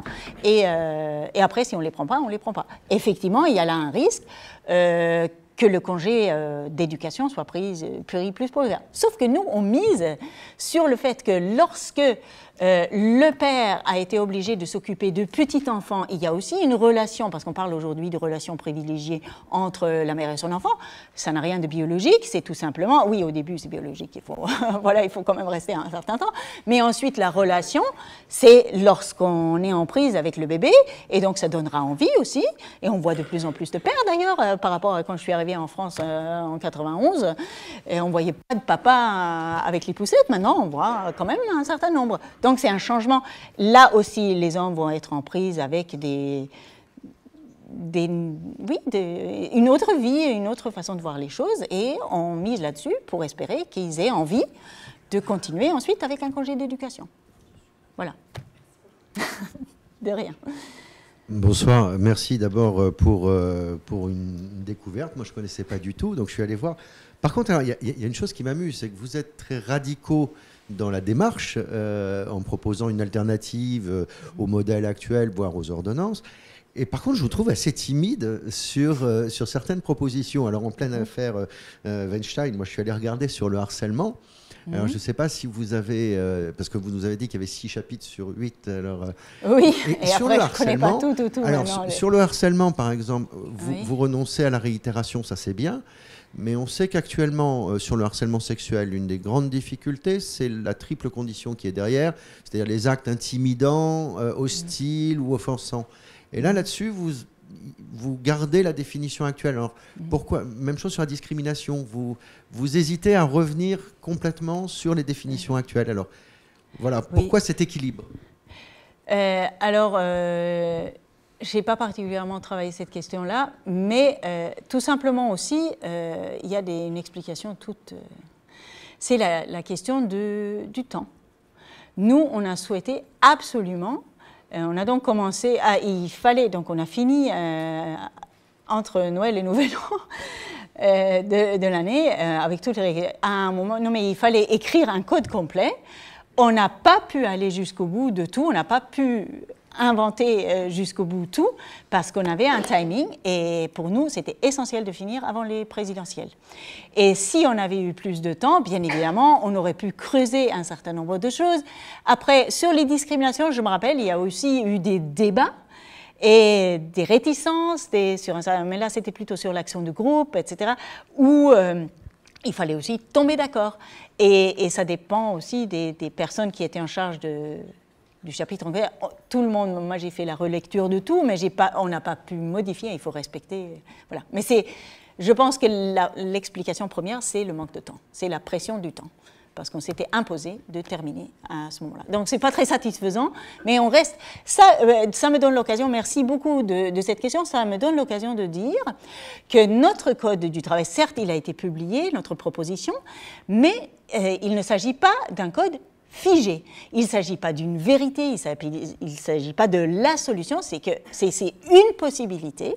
Et nous sommes tout à fait ouverts, on a notre site internet où moi je n'ai pas le temps de m'en occuper pour l'instant, des propositions d'approfondissement, d'aller dans tel sens, qu'on a oublié telle ou telle chose et tout. Et on est tout à fait ouvert à tout ça, à toutes les propositions, c'est vivant. On peut continuer encore à s'en occuper. Moi, j'espère avoir le temps au printemps. Pour l'instant, l'automne, c'est complètement bouché. Et du coup, pour prendre en compte ce genre de choses, parce qu'on n'a pas pu aller jusqu'au bout, surtout. Et donc, ce n'est pas un produit fini, c'est une matière qu'on souhaite, c'est à libre disposition, vous voyez, on a notre livre, mais sur Internet, tout le monde peut s'en servir. Nous, on souhaite que ce soit utilisé, que chacun puisse s'en approprier et continuer le travail. C'est une base de travail, c'est un début. Voilà. Est-ce que vous avez réfléchi entre vous aux prérequis politiques pour que ce type de code puisse être appliqué? Autrement dit, est-ce que vous l'avez envoyé à Pierre Gattaz et quelle a été sa réaction? Non, nous... disons que nous disposons de moyens financiers extrêmement réduits, donc on ne peut pas se permettre d'envoyer où on sait qu'il n'y a pas de dialogue possible. Après, bien évidemment, on voudra aller plus loin, on pourrait le faire, mais là, dans l'urgence, non, on n'a pas... Et notre objectif, c'était vraiment de montrer qu'on peut faire autrement. On est revenu aux fondamentaux, on a adapté à notre temps, on a souhaité que ce soit un code du travail réaliste, mais qui prenne en compte les actualités, mais qui aille de l'avant. On ne va pas prendre les vieilles recettes, on veut quelque chose de nouveau et qui soit réaliste, qui soit réalisable, mais après, la question, alors, le droit du travail, ce n'est pas le droit de l'entreprise, ce n'est pas pour faire plaisir aux employeurs, c'est pour limiter, pour encadrer le pouvoir des entreprises, ce qu'ils ne voudront jamais. Donc, il n'y a pas... Ils ne vont pas être d'accord avec nous. Voilà. Parce que le droit du travail, c'est une matière en tension. C'est toujours, on essaye de concilier des intérêts antagonistes. Et justement, en permettant une certaine souplesse, des flexibilités, mais encadrées, on prend en compte cette réalité. On prend en compte l'entreprise, les nécessités pour que ça fonctionne, et donc les entreprises, les employeurs. Sauf que notre curseur par rapport à ce qui existe aujourd'hui, et encore plus avec les ordonnances, c'est que notre curseur, il va plus vers le renforcement de la protection des travailleurs, qui s'est perdu au fil de l'année. L'âme du Code du travail est en train de se perdre. Le sens même, moi je ne vois pas à la limite, à la fin, si on continue sur les ordonnances, je ne vois pas pourquoi on continuera à l'appeler du droit du travail. Il n'y a plus de droit du travail. Si on ne protège plus le salarié qui est subordonné, qui est dépendant, mais qu'on fait tout pour l'entreprise, ce n'est pas un droit du travail. Il perd sa raison d'être. Vous voyez ça? Je ne sais pas si c'est une réponse, mais voilà. Oui, on est sur le même terrain. Ouais, d'accord. Voilà. Oui, pour Pierre Gattaz, vous auriez pu lui envoyer pour coloriage ou pour une peur anticipée, pour ce qui finira quand même par un jour par arriver. Ma question, c'était sur le travail dépendant. Oui. Donc vous avez parlé au début oui. Pour les faux indépendants. Tout à fait. Voilà, que vous avez intégré dans le contrat de travail. Oui. Voilà, donc il y a deux dispositifs, enfin j'ai l'impression qu'il y a deux dispositifs par lesquels ils ont juridiquement verrouillé la possibilité de faire requalifier un contrat de travail des contrats dépendants, de faux indépendants. C'est dans la loi Travail El Khomri. Donc le passage sur les plateformes informatiques où il est dit noir sur blanc, dans la mesure où on travaille par plateforme informatique, on est travailleur indépendant, même si après on met de la responsabilité sociale d'entreprise pour dire qu'on limitera les dégâts, mais enfin ça reste des indépendants. Et la deuxième, et ça c'est ma question, la deuxième c'est que le Code civil dans la partie contrat a été complètement réécrite par ordonnance en février 2016 de mémoire, et qu'on a introduit dans les contrats un nouveau contrat qui était précisément ce que vous disiez au début, c'est-à-dire des contrats, alors je ne sais pas dire entre qui et qui, mais comme c'est le Code civil, on peut supposer que c'est des contrats entre parties égales.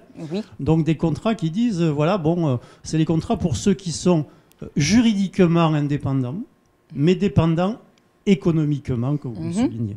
Donc est-ce que le but de ce nouveau contrat, c'est pas justement pour donner une couverture juridique à ces faux indépendants, Ou est-ce que c'est pour s'aligner sur le droit européen par rapport aux entreprises dépendantes? Non, pour le droit européen, non, il n'intervient pas sur ce terrain du tout. Il n'a pas de compétences, le droit européen n'a pas de compétences en cette matière-là.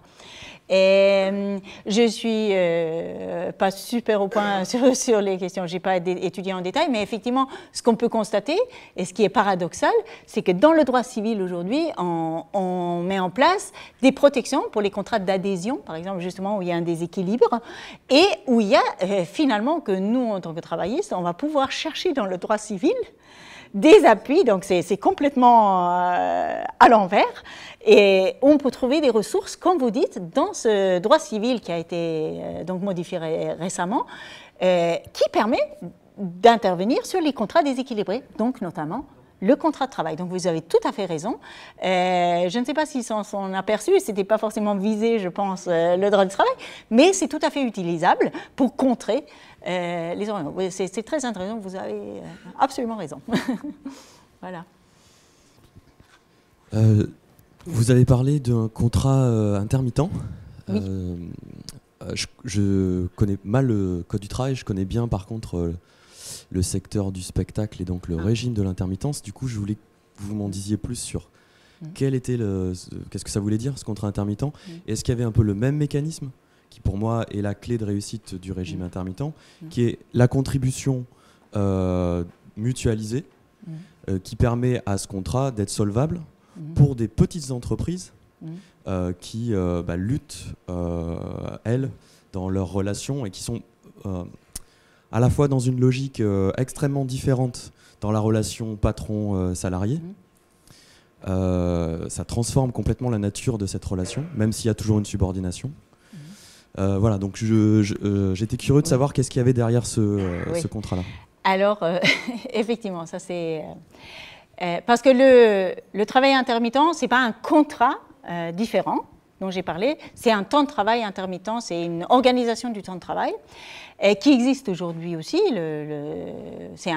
Aujourd'hui, c'est un contrat de travail à durée indéterminée, mais intermittent, qui n'a rien à voir avec les intermittents du spectacle, qui est un régime d'indemnisation du chômage et donc pas une organisation du temps de travail. Les intermittents du spectacle ne sont pas du tout concernés par la forme d'organisation qu'on pouvait appliquer aux saisonniers dont j'ai parlé. C'est le même mot intermittent, mais ça n'a rien à voir. S'agissant du régime de chômage, là c'est un chapitre où j'ai pas... Déjà pour ce qui concerne... Ça, je ne vous ai pas dit, on a un certain nombre de choses qu'on n'a pas réglées dans notre code pour certaines questions. La question de l'assurance chômage, nous ne l'avons pas abordée, tout simplement parce que nous estimons qu'il s'agit d'un domaine qui relève de la négociation nationale interprofessionnelle, ça a toujours été comme ça, donc on respecte là c'est vraiment, mais c'est à un niveau interprofessionnel, tout comme la formation professionnelle, on ne la touche pas non plus, parce que ça relève des partenaires sociaux au niveau interprofessionnel. Et là du coup, tout ce qui touche l'assurance chômage, je suis obligée de vous dire malheureusement, donc nous on a considéré qu'on ne touche pas à ça. Ça relève pas, on respecte la compétence des partenaires sociaux intervenants. Voilà. Une autre question. Du coup, ça me paraît presque un peu contradictoire avec votre prémisse, puisque votre prémisse, c'était vraiment le lien de subordination, et du coup, le rapport de force qu'il y a entre une entreprise qui peut être puissante et un salarié qui peut être fragile par rapport à cette entreprise. Et qu'une des grandes causes de la fragilité du salarié, c'est sa situation, justement, comment il est protégé. Oui, tout à fait. Et en règle générale, du coup, actuellement, malheureusement, c'est son capital propre qui va le protéger. Le fait qu'il puisse avoir un patrimoine, voilà. Et dans le régime intermittent, que je ne vois du coup pas comme une solution de réponse à une situation de chômage, mais plutôt clairement comme une réponse à une situation d'activité intermittente, donc de temps partiel presque. Et bien là, justement, il y a une réponse à la question de les intermittents de ce système qui, du coup, est très très libéral, sont protégés, extrêmement protégés. Du coup, ils peuvent avoir une multitude d'employeurs, ils peuvent avoir une forme de précarité. Pourquoi ? Parce qu'à côté, Voilà, il y a ce filet qui est pris en charge par l'assurance chômage, mais on pourrait imaginer d'autres systèmes de prise en charge. Il y a eu des débats sur le revenu universel pendant la présidentielle, par exemple. C'est un type de système qui vient compléter ça. Alors du coup, ça m'étonne que dans une réflexion sur... voilà, il n'y ait pas aussi quelque chose de... non, mais je comprends après. Là encore, je suis obligée de dire, d'une part, on a respecté, parce que là, c'est classique, ça relève. Hein, et d'autre part, encore une fois, je suis désolée, ça fait c'est par manque de temps. Ben, c'est des choses qu'on aimerait bien aborder de manière aussi, tout ce qui est la sécurité sociale, tout ce qui est, non mais c'est un projet, on aimerait bien faire des projets de directives européennes aussi, tout, non, mais tout ça c'est une question de temps et qu'on est limité. Mais vous avez tout à fait raison, il y a des sources d'inspiration extrêmement importantes et qu'on est tout à fait ouvert à ces possibilités. Mais après, on n'a pas pu tout faire en un an. C'est ça, voilà. Je faisais juste la remarque qu'un certain nombre d'entre nous, d'ailleurs, sont sous statut public et pas privé, et que cette réflexion sur le travail et sur ce que c'est que travailler pour les entreprises, ça pourrait être intéressant de conduire ça aussi, d'ailleurs, côté public. Oui. Alors là, j'ai une réponse tout de suite. Je veux dire que nous incluons, j'en ai pas parlé, mais j'aurais peut-être dû, dans le champ d'application de notre droit du travail, on inclut le secteur public.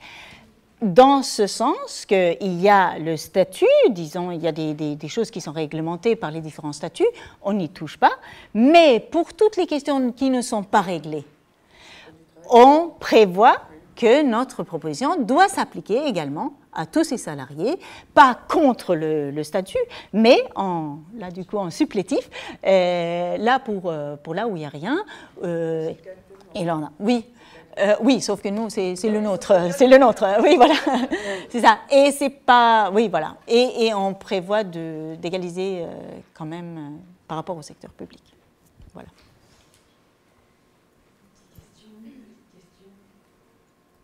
C'est bon. Une dernière question, juste sur aussi la notion de dépendance. Tu parlais de la différence entre subordination et dépendance. Et pour revenir pour les étudiants, qu'est-ce que c'est que d'être dépendant en fait, d'un employeur? Dépendance. Alors j'ai la définition. Alors c'est parce que là ça j'ai pas par cœur. Attendez, non, je vais regarder là plutôt. C'est un article qui dit la dépendance est la situation de faiblesse qui peut être constatée lorsque l'activité professionnelle d'une personne dépend des moyens ou de la volonté d'autrui. C'est comme ça qu'on l'a défini. C'est l'article L11-5. Voilà. Et on a dans les articles précédents aussi ce qui caractérise le pouvoir de fait, parce que tout ce qui c'est le chapitre au début, donc les 11.1, etc., qui définissent ce que c'est un contrat de droit. Mais là, vous avez la dépendance. Donc, c'est une situation de fait, de faiblesse où on est dépendant. Voilà. Je vais être un petit peu l'avocat du diable avec cette remarque. Oui.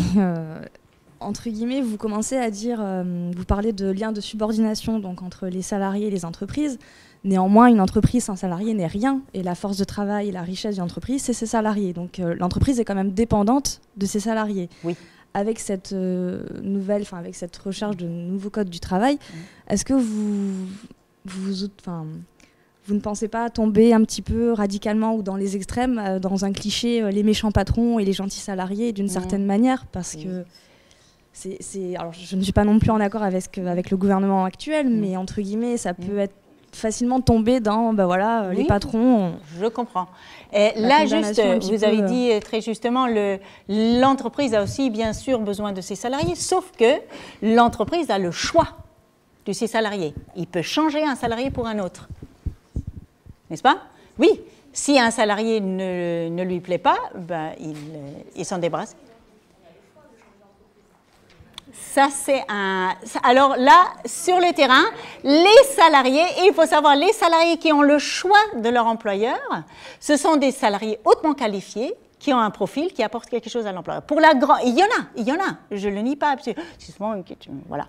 Mais pour la grande masse, non mais il faut regarder les réalités. Pour la grande majorité des salariés, ils n'ont pas le choix et ils subissent des conditions de travail parfois exécrables. J'ai des salariés qui travaillent parfois plusieurs mois sans salaire. Ils ne s'en plaignent pas parce qu'ils croient, parce qu'ils ont peur. Il y a plein de... Et après, je suis d'accord avec vous. Il y a plein d'employeurs qui souhaitent, et moi j'en ai rencontré plein, qui souhaitent être corrects avec leurs salariés. Ce que moi je dis, et ce que nous disons avec les ordonnances, c'est que même ces employeurs-là, qui sont sans doute la majorité, je ne le nie pas, et nous on le nie pas, mais même ces salariés-là, lorsqu'on donne la priorité à l'accord d'entreprise, ils vont être obligés, parce qu'il y en a toujours qui vont tirer vers le bas, et s'ils veulent survivre, à la fin, ils vont être obligés de suivre. Ils vont être obligés, sinon, ils vont couler. Parce que les autres qui veulent tirer vers le bas, ben, c'est eux qui vont avoir les prix les plus bas et qui donc vont avoir le plus de commandes, etc., et qui vont fonctionner. Donc, vous faites bien de le dire, parce que c'est vrai, il n'y a pas le salaire. Mais il ne s'agit pas de dire méchant ou pas méchant, il s'agit de prendre en compte la situation de fait, la réalité, qu'un salarié est subordonné. Il est dépendant. Il fait ça pour son salaire, alors que l'employeur, il a souvent la propriété soit de son entreprise, soit de parts sociales, soit d'actions. Il a une autre... il n'est pas dépendant de ce point de vue-là. On ne peut pas comparer. Après, je suis d'accord avec vous, il ne s'agit pas de dire le méchant employeur. Mais il s'agit aussi de réguler pour que, entre différentes entreprises, les salariés soient traités à peu près à égalité, vous voyez, d'assurer une cohésion sociale et d'encadrer le pouvoir. Si on regarde au XIXe siècle, vous parlez d'employeurs, ben, là, si on commettait telle ou telle faute, l'employeur sanctionnait financièrement ses salariés, il retenait sur le salaire, il y avait des sanctions pécuniaires, on avait il y avait un pouvoir quasiment absolu de l'employeur sur ses salariés. Et là, il faut faire de l'histoire du travail.